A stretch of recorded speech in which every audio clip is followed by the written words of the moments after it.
qui se sent garçon plutôt que fille et qui veut qu'on le genre en il et qu'on l'appelle Charlie, c'est normal. À partir du moment où il est bien, où c'est réfléchi, où il est accompagné, il n'y a aucune raison que ce soit autrement en fait. Je m'appelle Charlie, j'ai 14 ans et je suis en troisième. Je suis un élève transgenre qui a fait une demande auprès du collège pour changer de nom dans l'établissement. Je suis Caroline, je suis la maman de Charlie.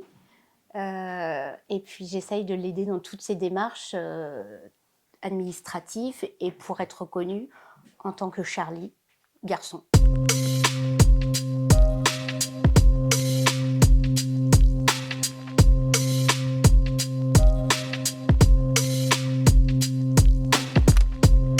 En fait, on a tout fait très très vite à partir du moment où on s'est rendu compte qu'on pouvait lui permettre d'être appelé Charlie aussi au collège. On a fait un courrier simplement à la chef d'établissement en disant voilà, je souhaitais qu'il soit appelé Charlie et soit genré en il par l'ensemble de l'établissement. Courrier auquel ils m'ont jamais répondu d'ailleurs, hein, mais je crois qu'elle a fait un mail à tous les professeurs en me disant que voilà, il fallait l'appeler Charlie et le genrer en il, sachant que tous les documents administratifs resterait avec son nom de naissance et elle. À quelle fréquence t'entends ton ancien nom, prénom en fait?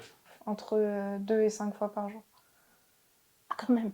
Il reste mon ancien prénom sur les listes d'appels pour les présences, les convocations au brevet, les convocations, tous les documents dits officiels et sur mon carnet de correspondance. Ça arrive que des professeurs se trompent et parfois j'ai l'impression que certaines personnes le font un peu exprès. C'est plus des professeurs. Oui, il a un professeur qui ne comprend pas du tout. Et je ne sais pas s'il veut pas, s'il peut pas. Donc là, avec sa convention de stage, puisque la convention de stage de troisième, elle est au nom de Lucille, il a dû répéter 15 fois le prénom Lucille parce qu'il cherchait de qui était la chanson. Donc il dit, ah bah il y a Balavoine qui a chanté Lucille, voilà. Donc en fait, il a dû répéter 15 fois Lucille. Alors le lendemain, il s'est excusé. Ok, mais tu l'as fait, monsieur.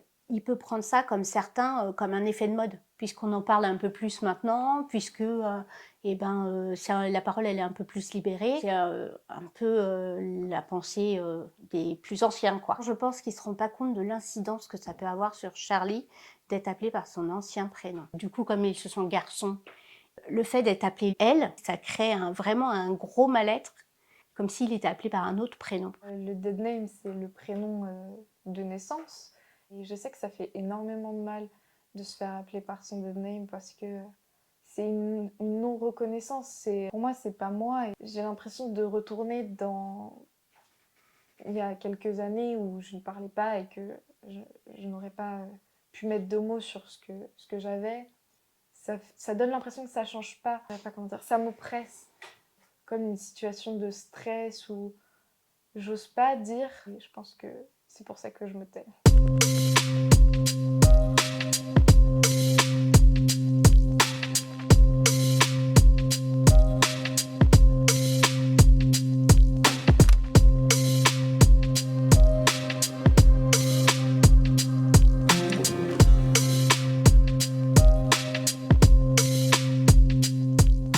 Je pense qu'ils n'étaient pas au fait de ce genre de situation, ils savent pas gérer, donc c'est sûr que les premiers, ils essuient les plâtres, hein.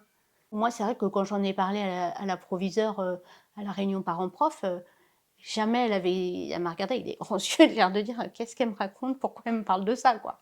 Pour les bulletins, autant je peux comprendre qu'en haut, il y ait marqué Lucille, autant dans les appréciations, ils le connaissent en tant que Charlie, donc logiquement, ils devraient mettre Charlie, ou dans ce cas-là, ils ne mettent pas de nom. Mais là, en fait, il a été reçu et on lui a dit bah écoute, est-ce que ça te pose problème si on met Lucille Charlie?